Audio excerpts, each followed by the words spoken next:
I do have Attorney Brian Stano here on behalf of the state in person and Attorney Amanda Hathaway here on behalf of the state by video. I understand that we're here for sentencing today. Mr. Luna having previously pled guilty to a few different counts in the indictment, the other count having been dismissed by the prosecutor, and specifically amended count 1, rape, count 5, gross sexual imposition, amended count 7, rape, and count 9, gross sexual imposition.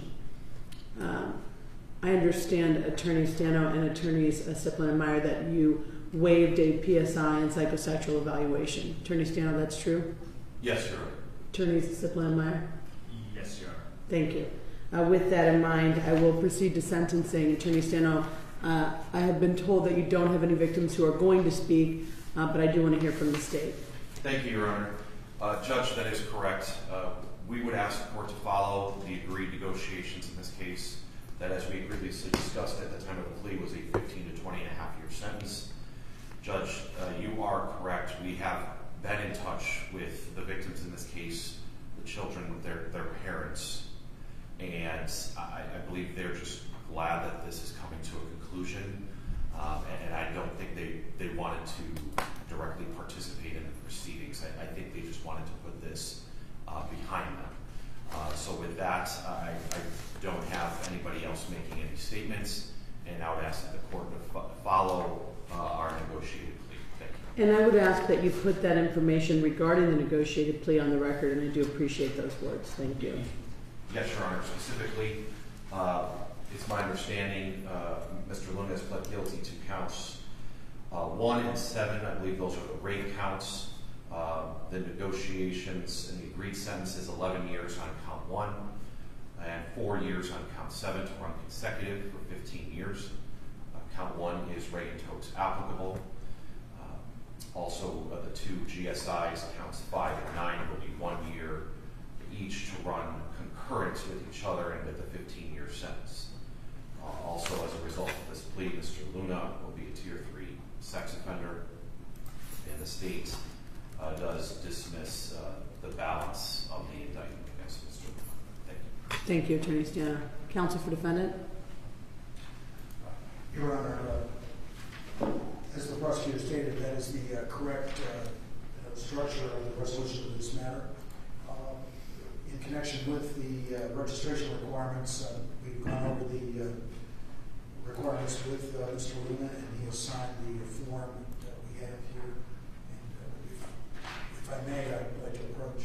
Yes. Thank you, Attorney Meyer.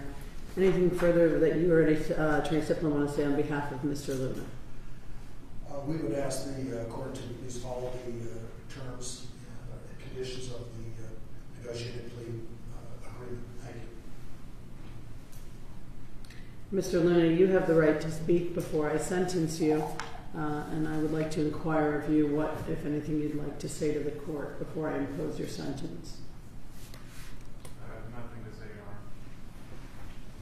I understand the parties have reached a resolution, and this has been a really, traumatic circumstance for everyone that's been involved.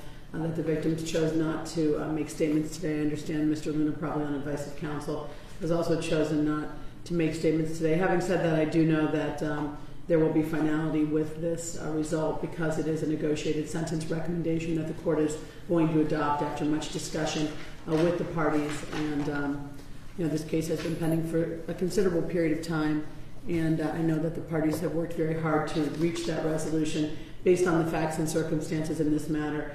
So based on those things, the statements of counsel, all the circumstances and factors I'm required to consider, I do think obviously prison is the appropriate consequence, and I am going to adopt the party's sentencing recommendation to the court. Mr. Luna, I'll have you stand to be sentenced, sir. On count 1, sir, as amended, rape, a felony of the first degree. If you recall, it carries an indefinite sentence, and so I do hereby impose upon you a minimum prison term, and it is a mandatory term of 11 years. That means that your maximum term on that count is 16 and a half years. An indefinite sentence, sir, you understand, is different than a definite sentence on these other terms. And what that means, sir, is that you're not eligible because of the time being mandatory under the statute. You will serve every day of at least your minimum sentence. What that then means is that it's presumed you will be released at the end of your minimum sentence unless the prison keeps you longer for bad behavior in prison. And if they chose to do that, then they would give you a new release date. All release decisions would be made by ODRC. They could do that all the way up until the conclusion of your maximum term, recognizing that regardless of your behavior in prison, you would be released at the end of your maximum term if that was the only count on which you were being sentenced. I do hereby sentence you, though, as the parties have recommended to the court, on count 5, which is gross sexual imposition, a felony of the 3rd degree, to a 1-year term of imprisonment. And that is not a mandatory term. However, it will run concurrent with the prison term that I have given you. That prison term does not change the minimum or maximum that you will serve at ODRC. Sir, on count 7 as amended, rape, a felony of the 1st degree, although that is also a felony of the 1st degree because of the time that it occurred, it is not an indefinite sentence, and the parties have recommended, and I will adopt and impose upon you, a definite sentence of 4 years in the Ohio Department of Rehabilitation and Corrections. Number 1, that sentence is also mandatory time. So you will serve every day of those 4 years. And that sentence, by agreement of the parties, will run consecutive to count 1. I don't have to make this finding, but I will find also that consecutive sentences are appropriate even if the parties hadn't agreed. I don't think it's disproportionate to the conduct in this matter. And certainly, it's relevant to the circumstances that occurred. And so by agreement of the parties and for the factors that I'm required to consider by law, that term will run consecutive. What does that mean for you in terms of your release date? It means that your minimum time that you will serve in prison, just as a practical matter, goes from 11 years to 15 years. And I want to make sure that you understand that, sir. That changes then the potential practical time for your maximum release date, which could be up to 20.5 years. And I know we talked about that. It does not change the fact that count 7 is a definite term, but practically speaking, it adds that time on. You could not be released, obviously, before 15 years at the earliest. And so I want to make sure you understand that. You understand that, Mr. Luna? Yes, Your Honor. And you understood that at the time you pled, sir? Yes, Your Honor.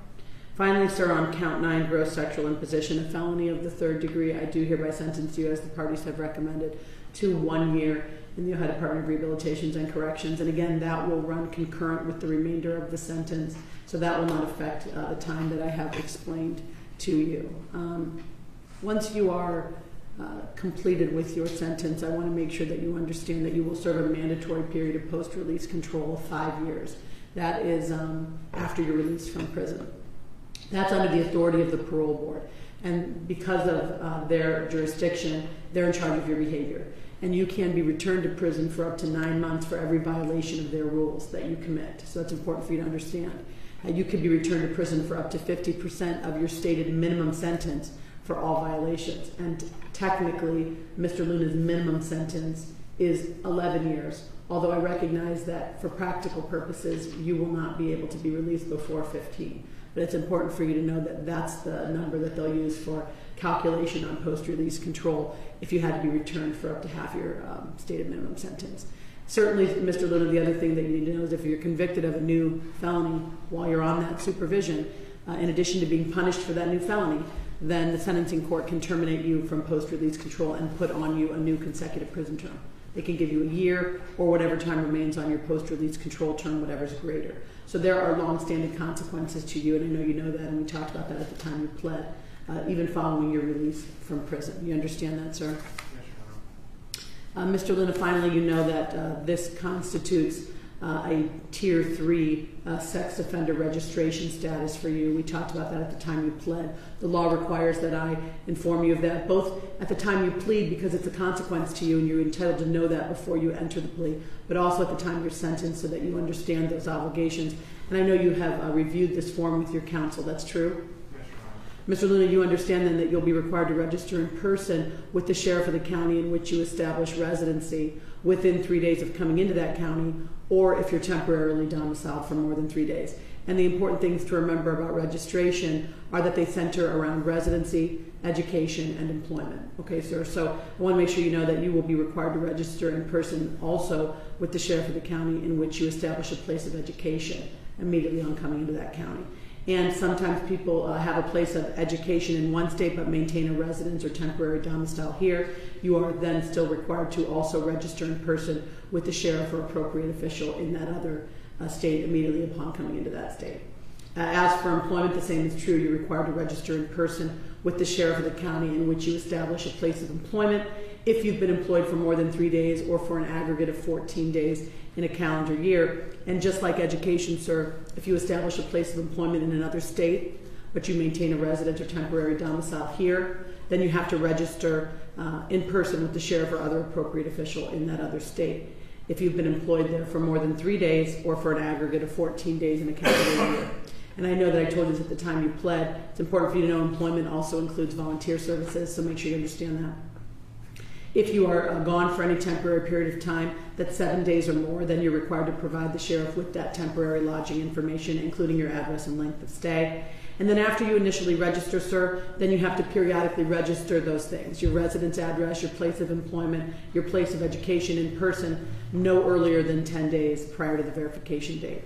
And then, sir, if you change any of those things, so if you change your residence address, your place of employment, or your place of education, you do, sir, have to provide written notice of that change to the sheriff with whom you most recently registered and the sheriff of the county in which you intend to reside or establish a place of education or, sir, establish a place of employment. You have to do it 20 days before the change, no later than 3 days after you change your employment. And, sir, sometimes people don't have a fixed address, but even if you don't have a fixed address, you have to include a detailed description of the place or places you intend to stay. Not having a fixed address does not alleviate you of the responsibility to register. And then, of course, no later than the end of the first business day after you got a fixed address, you'd have to provide that fixed address and register it with that appropriate official. Federal law prohibits you from traveling without notification, so you have to report any international travel to your registering authority no less than 21 days before you do that. And if you don't do that, then you could be criminally prosecuted. And you have to provide written notice within 3 days of any change in things like your vehicle information, your email address, your internet identifier, the telephone number registered to or used by you. You have to give those things to the sheriff with whom you most recently registered. So I want to make sure you know this is a Tier 3 registration. That means, sir, that it's for your lifetime, and in-person verification will occur every 90 days. This will occur upon your release. And since you're expected to reside in Summit County, then no later than 3 days after you're released, you have to do that registration with the Summit County Sheriff's Office, and the address is listed on the paperwork that you signed. So if you failed to register, Mr. Luna, or if you failed to verify your residence at those specified times, if you failed to provide notice that you changed your residence address or any of the other required information I explained to you, you could be criminally prosecuted. And so it's my job to make sure that I've explained that to you and that you acknowledge whether you understand those things. Sir, do you understand those things? Yes, Your Honor. Do you have any questions about your registration requirements? No, Your Honor. Mr. Luna, I know that I also explained to you an additional consequence to you at the time that you pled, which is that you are not permitted to reside within 1,000 feet of a school, a daycare, or a preschool upon your release. And I want to make sure that you understand that as well, sir. Do you understand that? Yes, Your Honor. Sir, I'm not imposing court costs or fines. I don't think that you have the present or future ability to pay that given the length of your prison term. And the parties have agreed to the incarceration term and have not suggested that any other consequence financially is appropriate. It's my obligation to tell you that you should not use drugs or alcohol while you're in prison because at some point you may be tested for that. And you are certainly entitled to receive credit for the jail time that you have served. I know you have been in custody for quite some period of time. That jail time will be calculated and added to the journal entry in your sentencing entry in this case. Okay? Yes, Your Honor. Do you have any questions for me, Mr. Luna, about your sentence? No, Your Honor. Attorney Stano, anything that the court failed to address? No, Your Honor, but just as a final housekeeping measure, one of the detectives did remind me that pursuant to their investigation, they did seize a number of electronics from Mr. Luna. Anything non-contraband or non-evidentiary, they can have returned, obviously, to anyone Mr. Luna designates. If the court wants to include that in its order, it would just help with the housekeeping. certainly to the extent that any electronic information contains any evidence or contraband as identified by the state, that will not be returned to Mr. Luna. There's an agreement by the parties about that?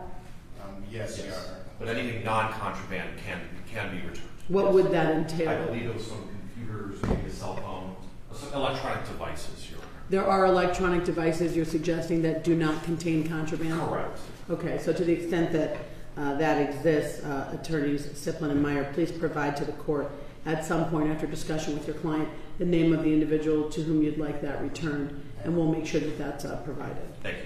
And, Your Honor, Mr. Luna would like for the information to be returned to his mother, and we give the court your mother's name and address. We don't have to put the address on the record, Okay. but we will provide that to the court secretary, and that will be entered appropriately by the court. Thank you. Thank you. The other counts having been dismissed by the court, Mr. Luna, you understand the mandatory nature of your sentence and the indefinite nature of your sentence, sir. Yes, Your Honor. Do you have any questions for the court? No, Your Honor. All right, sir. Thank you. This matter is adjourned. Thank you, Your Honor. Thank you. Thank you.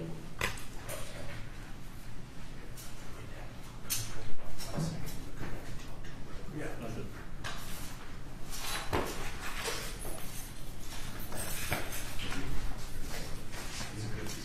Thank you.